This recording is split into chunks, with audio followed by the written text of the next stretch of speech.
Okay, so dearest sir, we have implemented the graphical user interface for some calculating device or software, you can say.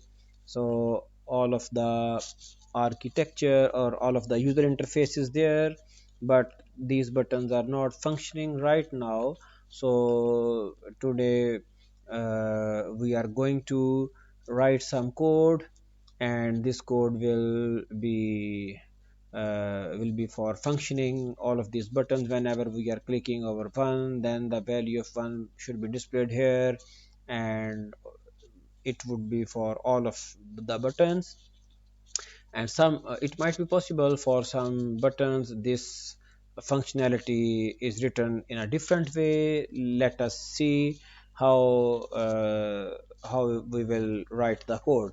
So I have just mentioned in yesterday's session that we will write some button clicking logic here. So let me just repeat this code in a little time. you know we have buttons in this list, and for each of the single button we have created this object named button by using button text, which is the counter variable in the loop, just like you can see here, button text. And we have added these buttons into the widget, which is grid layout in our case. And by clicking every button, handle button underscore click function will be called. And this logic is for drawing some columns and rows, to draw different buttons, and buttons for 0 1 2 3 for numbers, for operators, for equal sign, in a grid layout way. Okay, so right now I am going to write some code for performing handle underscore button underscore click function. So first of all, we have to you know uh, get the button clicked. We have to get what button is clicked right now. For that purpose, what I can do, I can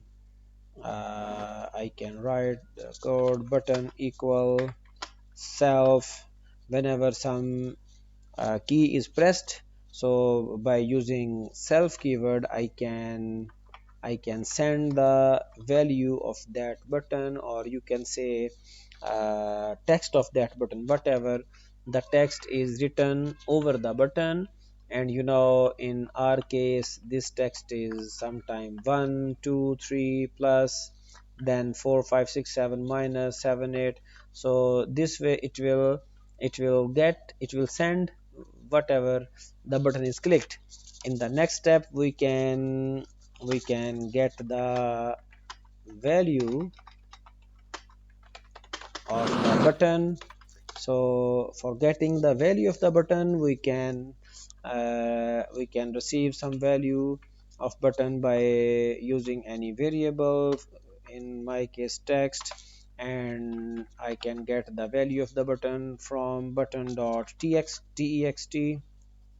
So it will get the value of button, whatever the value is, 1 2 3, if it is numeric, or if it is a operator, or equal sign, or dot operator, and so on. So now, right now, in these two steps, first of all, I have got what button is clicked. Then I have got the text of the button. Now I can compare the text of the button. For example, I am saying, if text which is received in this variable, if text is equal to uh, equal, which is assignment operator, equal sign, simply you can say equal sign. So whenever we are running this code, and whenever we will we will press the equal button. At that time, this these operations will be called, and you can see it is recommended me to write the code inside try block. It is a way to handle the exceptions, because you know what happens sometime it happens that some person is writing the equation in some inappropriate way. So for example, if I am running this code, you can see if someone is writing the expression here, uh, yes, because it is not working right now, then I can use some notepad just to tell you. For example, if someone is writing the equation this way, 21 plus 45, so it is not a valid equation. So it would be some sort of runtime error or exceptions. So for handling the exceptions, we write some sensitive code in the try block. And if there is some issue, in case there is some issue, then we can catch that issue in a catch block.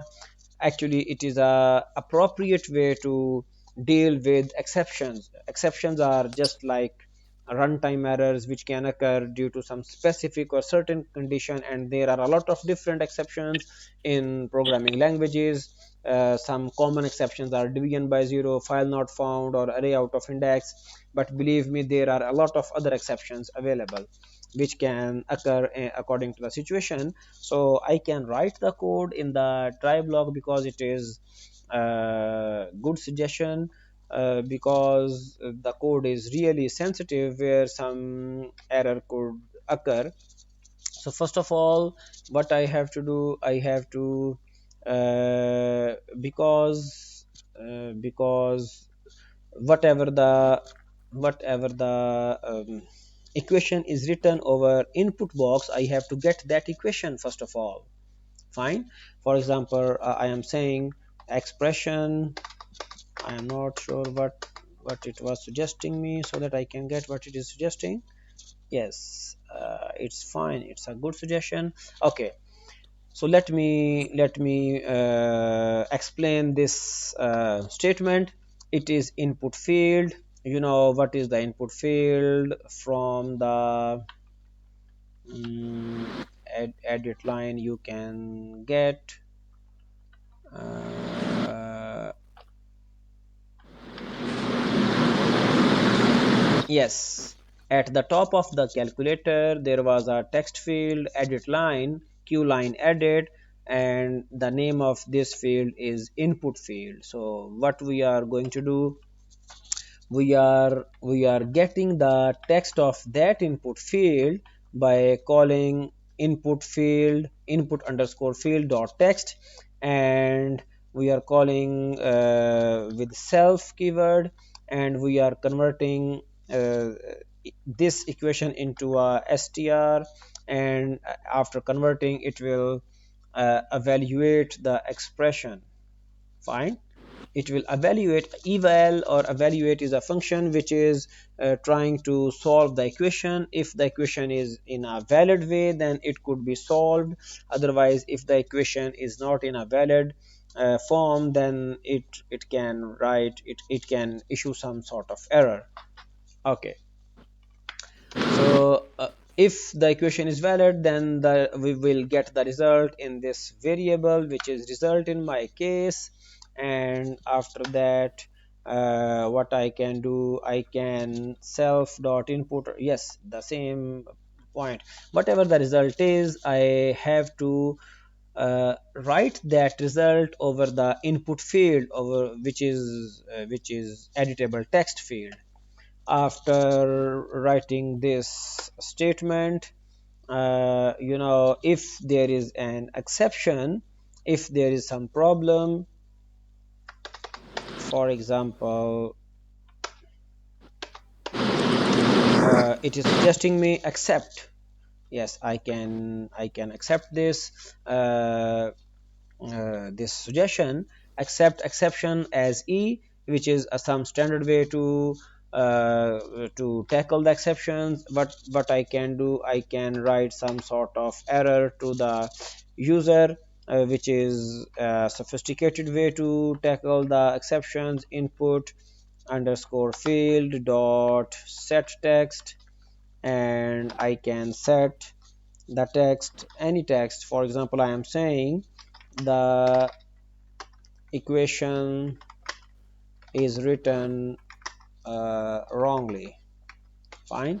So after getting this, after catching this exception, uh, I can write some other code. For example, if the equal button was clicked, then we have to solve this equation. If it is solved successfully, then we have to show the result over the input field. Otherwise, if there is some sort of exception or if there is some sort of problem, then we can write this error at the screen, over the input field. After that, we can tackle some other part of the other buttons. For example, rather than equal, there are more, there are more buttons, which is 1 2 3 3 4 5 6 and so on. So I can write some code for those buttons.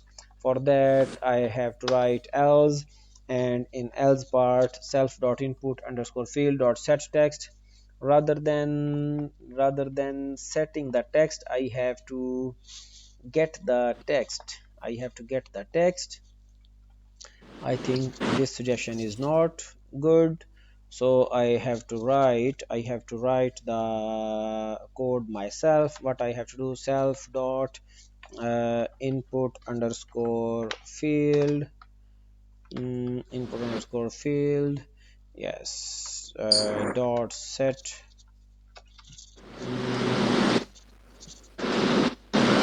dot text, whatever the text is over the input field. I can store that text into some variable, which is, you can say, old text. And after saving this old text, whatever present over the edit text, I can get what the button, which button is pressed right now. So what I have to do, I have to a new text equal old text plus text. It is fine, I can use this suggestion. After that, what I have to do, I have to set the text, self dot input underscore field dot set text new text. It's fine.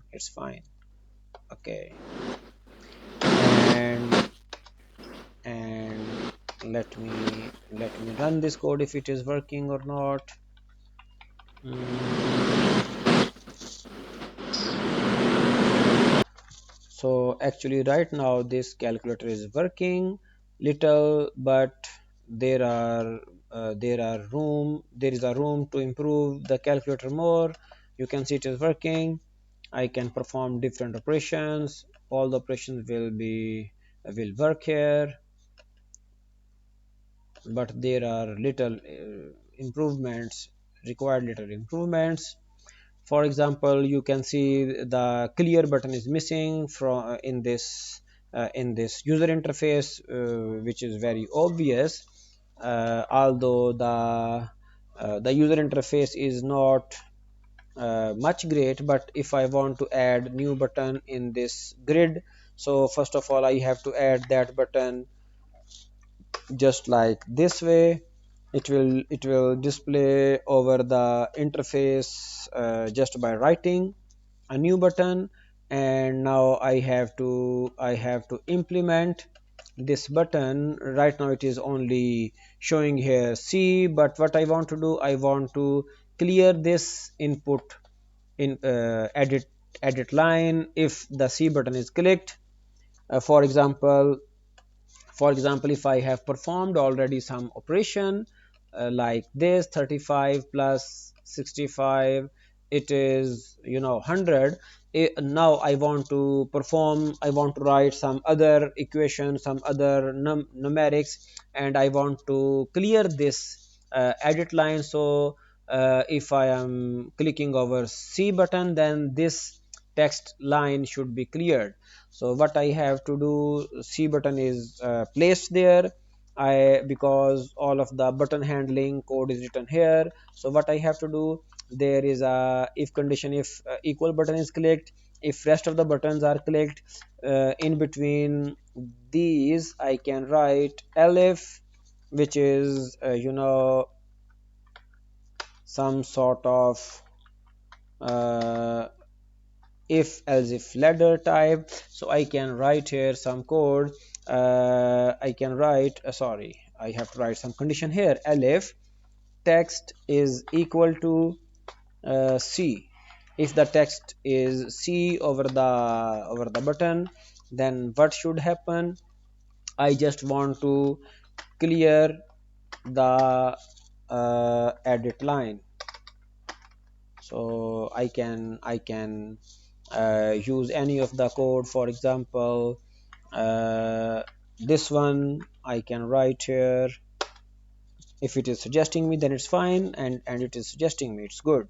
So what I have to do, input underscore field dot clear. By writing this code, the edit line will be cleared whenever I want. For example, if I am running this code, you can see what will happen. I am saying 36 multiplying by 5 equal this one. Now if I want to clear this edit line, then I have to press the C button. It will be cleared, and after that I can perform some more operations, and it will work accurately. But right now, there are some problems. 31 plus 6, it should be error, but there are some intrinsic issues with this eval operation. We can check, we can put some check explicitly. If the expression is written wrongly, then it should go to the exception, and it should show us some sort of error. Anyhow, it is little working, and we can improve this calculator more. So right now, if you have any question in this logic, you can discuss. After that, we can go further. If we are not converting this result into str, then we would be unable to set text over the output field, which is in my case, the name of the field is input underscore field. It might be input, it could be called as input field or output field. It is up to you what the name you have given to this field. So we have set the result over the input field. uh, but if the equation is written wrongly, because we have written this code into the try block, then it will issue some sort of exception, and that exception will be caught here by using this keyword exception as E. So the error will be written here in E. For example, I can write here some user defined error, or on the other hand, I can print the e value also, which has received the exception in E. For example, let me run this code again, then you will come to know how it is working. For example, I have to write some wrong expression, and I am doing this way. After clicking equal sign, it will show some exception. It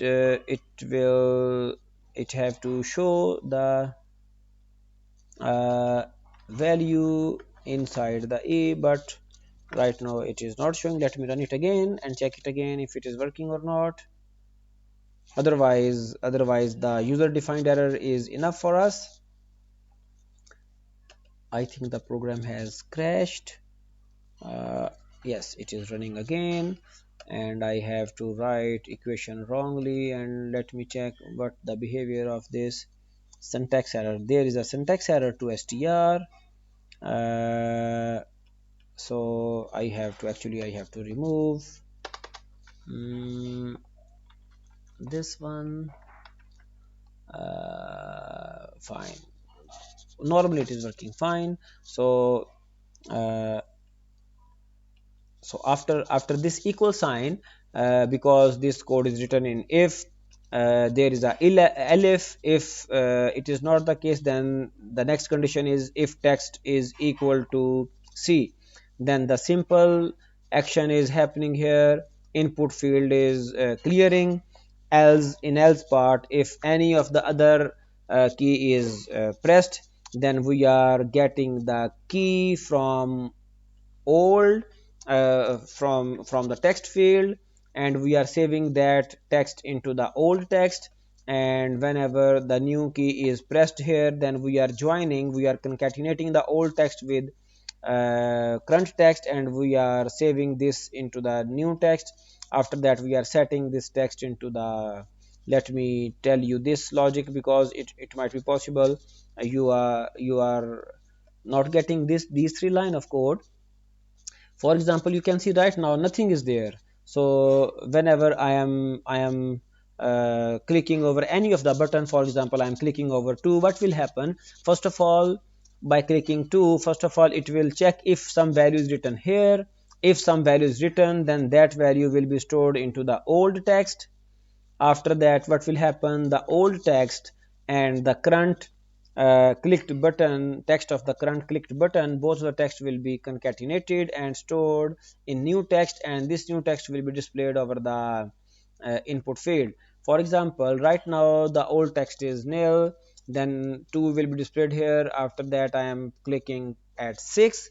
What will happen? First of all, this 2 will be stored into the old text, and then the old text will be concatenated with this 6, and 26 will be displayed over the edit line. So this way this calculator is working, although it's uh, there is a lot of room to improve this calculator, but it is working little. So it is a achievement to write such sort of simple softwares, or you can say as a desktop application. Now if you have some concern or question, you can discuss, please. No, I Okay. don't. Okay, and mm, we can grab the things from some other perspective. For example, you can see whenever we want to develop some sort of desktop applications. First of all, we need a class, and that class should be inherited. I can write here some comment. For example, I am saying user interface class should be inherited by QWidget. Whenever we want to write some code for user interface, for drawing user interfaces, then we must have to inherit with this QWidget class, which is a parent class in my case. Then we have to define some initialization or some constructor. It's a constructor. Fine. Constructor, which is helpful for creating the objects. Then by using super, because super is a keyword, which is used to call parent class members, whatever the members they are. For example, data members or function members. Right now we are calling super class initialization or super class constructor. So what we are doing right now we are calling super class means parent class, super class constructor. Fine. Okay. So in the next line, we want to write some code for, you can say, developing user interface itself. And for that, we are calling this function, which is init UI. And in the next line, after in line 10, we are defining this function, which is which is written just for developing user interface. Yes, this interface, all of this interface. So what we are going to do, first of all, we are setting the title. This line of code is used to setting the title. Then this line of code is used to uh, setting the width, height, and uh, starting position. For example, if I am running this code, you can see what are the dimensions. Right now it is starting from 100 pixels top, 100 pixel left, then the height of this is 400 and the width of this calculator is 500. For example, let me change some values, then I will show you what is happening here. If I am writing here 300 and 300, then what will happen, the calculator will start from approximately this location, you can say from this location onwards. If I'm running this code, then you will come to know it is initial displaying location, this one. It is by writing first two values, we are telling this corner place. For example, if I want to open this calculator at this location, then you know what I have to do, I have to reduce the x-axis and y-axis should be the same, then it will display little here. If I want to move this calculator more left side, then I can change x-axis, I can reduce x-axis more. Fine, it will start at the left position. On the other hand, if I want to change width and height, so now you can get what are the different dimensions. First of all, x-axis, then y-axis, then width, then height. For example, I am saying the width of the calculator should be 200. Now you can see the calculator will look little slimmer. It is not, yes, because the specific, due to the specific button width. Otherwise we can check by increasing the width, then you will get it will displayed in a wider mode, because there is some intrinsic size of the button, so that it is not reducing its size, but we can increase. On the other hand, if I am doing 900, then it will increase the width of the calculator. So the same way, I think I would be unable to reduce the height, but I can increase the height by writing here 800, then the height of the calculator or the output screen will be increased. So you can see how these things are working. And after that, we want to draw a right now it is, it is edit line, which is the line, which is the text field at the top of the calculator. This one, this is edit line. Fine. So we have drawn edit line by using QLine edit, and sometime we can say it as a text field or editable text field. By using QLine edit, then we want to draw the buttons by using some grid layout, and it is a list of all the buttons. Then after creating list of the buttons, then I am creating some object of the grid layout. Fine. I can add different widgets or different buttons text field in this grid layout. Right now I just want to add some uh, buttons. So I am using for loop in this case for button underscore text in buttons. So I am getting from this list text of the buttons. So it will iterate starting from 1, then 2, then 3, then it will approach to the C, which is the last element in the buttons list. Okay, then I can create some widgets using push button, and I have to pass two parameters. The first one is button text, which is received from this line of code, but I have to write some here.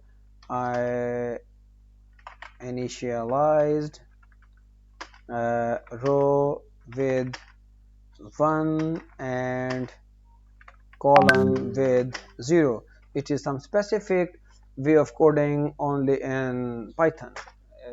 In other languages it is not possible to initialize the variables this way. Then there is a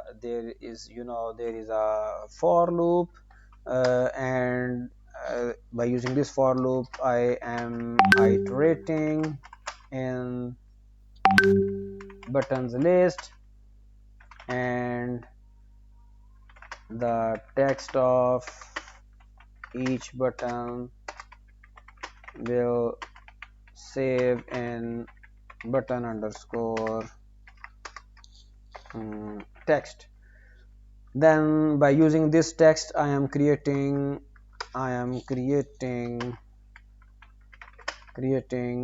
buttons itself. Then I am calling button clicking function.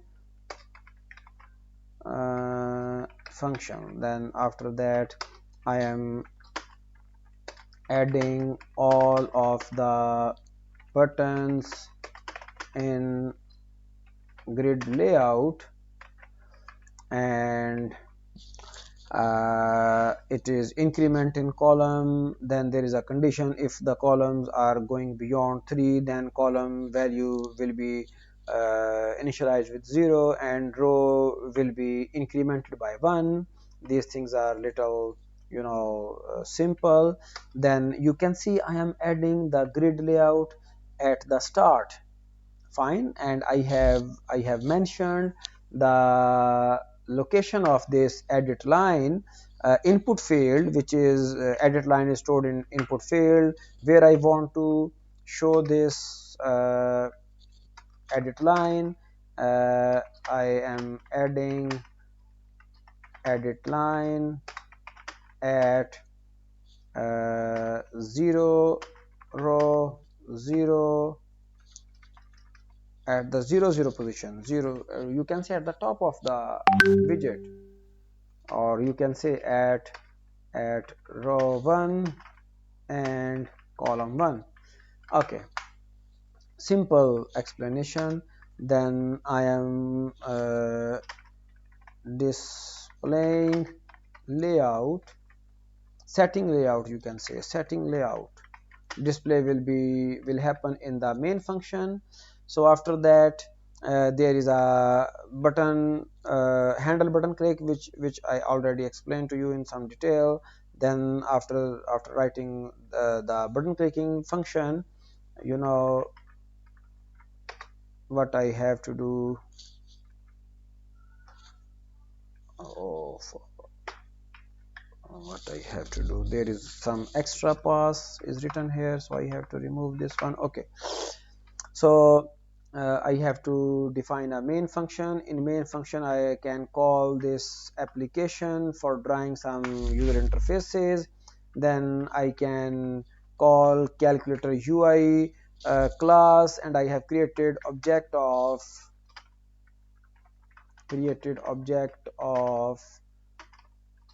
calculator UI class, and by calling this the object will be created. After that I have showing the calculator UI.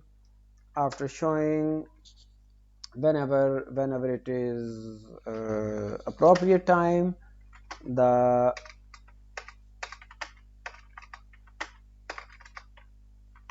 app is exiting or terminating. Fine. So it is all about the graphical user interface applications, and whenever you get some time, I recommend you to have some hands-on practice. This way you can get some confidence. I have sent all of this code so that you can read this one, and this way you can practice as well. And I also can send you all the complete py file, and I will get that file from this folder. And about this calculator, now I think you have got the things in some detail. uh, okay, and I I am I have